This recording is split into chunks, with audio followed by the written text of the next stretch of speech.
How to add pictures on Tinder. If any day you would like to add the pictures on your very Tinder account but do not know how to do that, then just follow the following steps.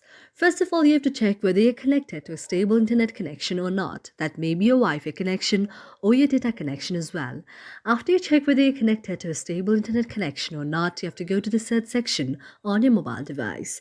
After you move to the search section on your mobile device, you have to search Tinder out there. After you search Tinder out there, you can see the very Tinder application option there. You have to tap on the very Tinder application. After you tap on the very Tinder application, you can see an interface like this. Now you have to go to the profile section, which is located on the down portion. After you tap on the very profile section on the down portion, now you can see an interface like this. Now you have to go to the option of the edit on the top, which is in the very pencil-like icon. After you tap on that, you can see an interface like this. Now you have the very option of the media there, and in the option of the media, you can go to the plus icon there.